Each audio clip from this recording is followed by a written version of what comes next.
माता दी नवरात्रि की शुभकामनाएं आप सभी को। नवरात्रि की दूसरी देवी ब्रह्मचारिणी की पावन कथा सुना रहे हैं हम।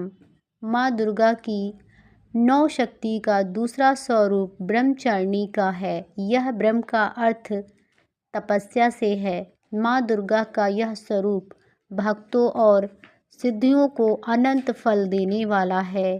इनकी उपासना से तप, त्याग, वैराग्य, सदाचार और संयम की वृद्धि होती है। चारणी का अर्थ तप की चारणी यानी तप का आचरण करने वाली।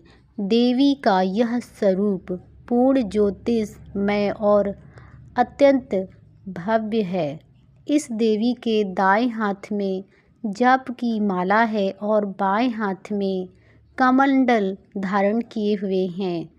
पूर्व जन्म में इस देवी ने हिमालय के घर पुत्री रूप में जन्म लिया था और नारद जी के उपदेश से भगवान शंकर को पति रूप में प्राप्त करने के लिए घोर तपस्या की थी। इस कठिन तपस्या के कारण इन्हें ब्रह्मचारिणी नाम से संबोधित किया गया।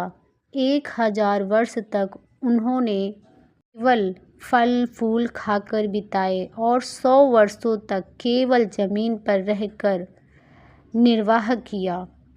कुछ दिनों तक कठिन उपवास रखे और खुले आकाश के नीचे वर्षा और धूप के घोर कष्ट सहे। 3000 वर्ष तक टूटे हुए बेल पत्र खाए और भगवान शंकर की आराधना करती रहीं। इसके बाद तो उन्होंने सूखे बेलपत्र खाना भी छोड़ दिया। कई हजार वर्षों तक निर्जला और निराहार रहकर तपस्या करती रहीं। पत्तों को खाना छोड़ देने के कारण ही इनका नाम अर्पणा नाम भी पड़ गया। कठिन तपस्या के कारण देवी का शरीर एकदम क्षीण हो गया। देवता, ऋषि, सिद्धगण, देवतागण, मुनि सभी ने ब्रह्मचारिणी की तपस्या को अद्भुत पुण्य कृत्य बताया, सराहना की और कहा कि हे देवी, आज तक किसी ने इस तरह की कठोर तपस्या नहीं की। यह तुम ही संभव कर सकती थी। तुम्हारी मनोकामना पूर्ण होगी और भगवान शंकर, चंद्रमौलिक शिव जी तुम्हें पति रूप में प्राप्त होंगे। अब तपस्या छोड़कर घर लौट जाओ। जल्द ही तुम्हारे पिता तुम्हें बुलाने आ रहे हैं।